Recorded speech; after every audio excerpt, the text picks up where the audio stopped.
toujours avec un grand plaisir que je vous retrouve à cette traditionnelle cérémonie, occasion pour moi de vous rencontrer dans un autre contexte, mais également de vous adresser mes meilleurs vœux de santé, de bonheur et de joie pour cette nouvelle année qui se présente à nous.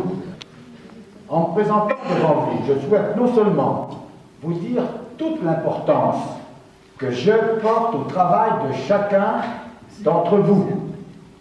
Je veux aussi confirmer le respect que je vous dois, mais également vous assurer que les institutions que je représente ne vous oublient pas. C'est pourquoi nous vous recevons chaque année et pour vous offrir ce moment de convivialité. Quelle que soit votre fonction, vous participez à la vie de la commune, vous contribuez à développer son charme, sa qualité de vie, son rayonnement territorial.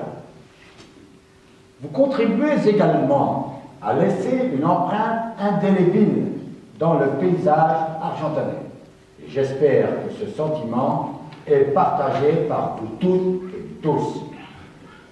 J'en veux pour preuve quelques très grands projets que je suis fier d'avoir menés à vos côtés.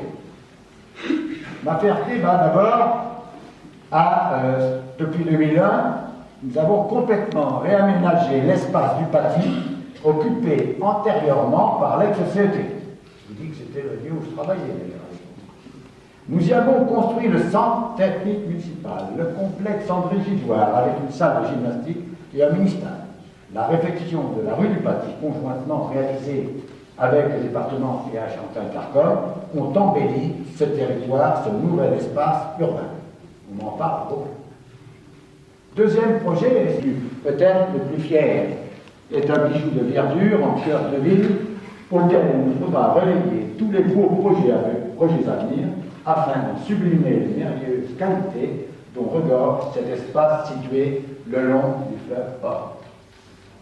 Troisième projet dont je suis fier de faire l'écho, c'est le Quai des Arts, qui nous a demandé des années de travail, mais qui aujourd'hui fait rayonner Argentan hors des frontières départementales.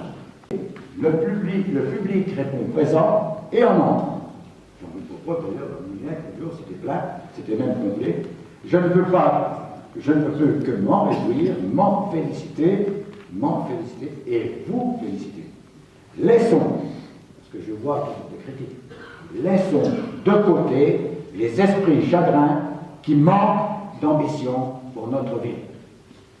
Quatrième projet dont je suis fier, je fais l'ensemble du domaine sportif, c'est la salle Pierrot et la base Canoë-Kayak qui sont venus compléter les équipements sportifs.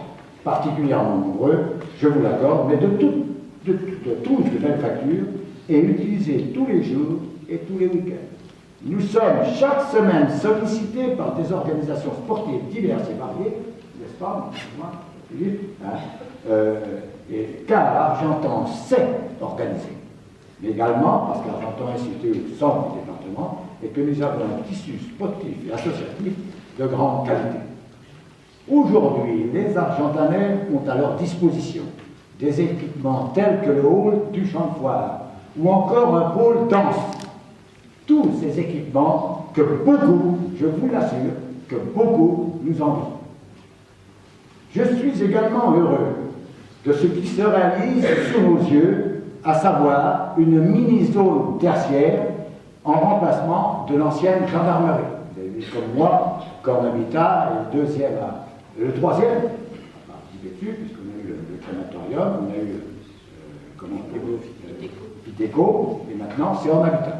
Et derrière, il y aura deux activités, un cabinet de vétérinaire et aussi un cabinet d'avocats. Voyez-vous, on l'avait réservé pour les activités tertiaires, c'est ce qui sera fait. Enfin, vous le savez bien, et je ne peux pas passer sous silence, ma très très grande fierté est d'avoir participé en tant que président au développement de notre hôpital sous la direction de l'époque de M. Renaud. Naturellement, c'est changé depuis, on ne peut pas parler de l'hôpital aujourd'hui, l'hôpital Fernand-Léger, je rappelle, sans parler de celui avec lequel j'ai travaillé en tant que directeur, et je tiens à le dire aujourd'hui, il mérite d'en être félicité. J'arrête ici ma liste bien longue de nos réalisations. dont je veux partager le mérite avec vous tous. Avec vous, mes collègues élus, bien entendu, avec vous, les services municipaux, toujours investis par nos idées et propositions. Je vous en remercie et vous félicite de votre dynamisme et professionnalisme. Certes, il m'est arrivé, c'est pas très vieux d'ailleurs, de hausser le ton, mais vous l'aurez compris, la passion qui m'habite peut rendre impatient et exigeant. Deux ingrédients essentiels pour servir une ville et investir auprès des administrés. Le mandat se termine. Du moins, il ne reste que quelques mois avant la période, j'appellerai électrique, qui représente une campagne électorale. Cependant, la ville d'Argentan a d'ores et déjà engagé, aux côtés de plusieurs partenaires, de grands projets pour demain.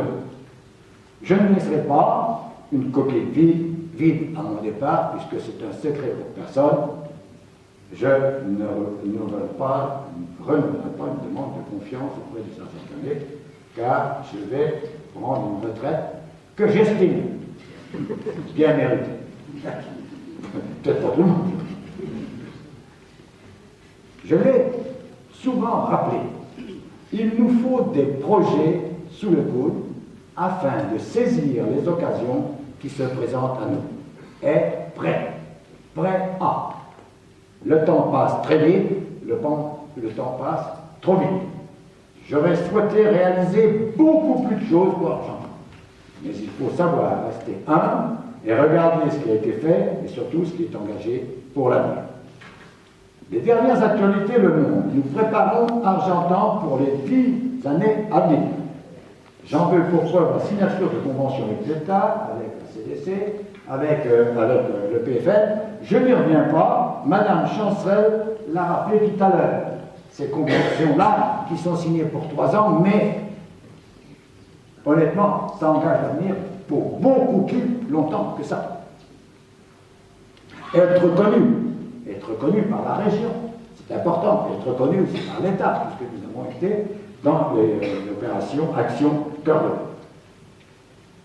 L'ouverture en juin prochain, je vais vous citer très rapidement des choses que vous savez déjà. L'ouverture en juin prochain du musée Fernand Léger en Vendôme. La transformation du foyer de jeunes travailleurs en une véritable résidence attractive et dynamique. 33 logements aujourd'hui, 42 demain. Et bien différent de ce qu'ils sont aujourd'hui. La pose depuis peu de temps de la première pierre des 2 multi-accueils au printemps prochain. Les marchés sont signés. Comme vous le constatez, nous restons actifs et très actifs, je dirais. Nous entendons régulièrement qu'il ne se passe rien à rien. Ces critiques sont dures et, à mon sens, injustifiées. On peut tout à fait apprécier ou non les choix stratégiques et politiques. Cependant, il serait honnête de reconnaître l'intérêt apporté à l'animation du territoire ainsi qu'au projet de redynamisation de la ville dans son ensemble. Projets qui sont à l'heure actuelle étudiés et mis en œuvre afin de proposer toujours plus de services à la population, et notamment des services de qualité. Aujourd'hui, l'être humain a tendance à être très exigeant, critique, voire irrespectueux à l'encontre de ses proches, de ses voisins, ou encore, et là vous êtes encore, des institutions. La fonction publique territoriale n'est pas un choix facile, car elle est souvent, trop souvent, bien trop souvent, dévalorisée. Elle s'est pourtant adaptée, nous nous sommes adaptés à la société bien plus vite que d'autres. Et on n'a pas à rougir de notre rôle, vous comme moi. Elle reste, cette fonction publique, la chevalerie ouvrière de notre République. Chacun de nos concitoyens peut compter sur elle. Au regard de ce que nous avons fait ensemble, nous n'avons pas à rougir, vous comme moi. Ensemble, et je l'affirme, nous pouvons avoir le sentiment du devoir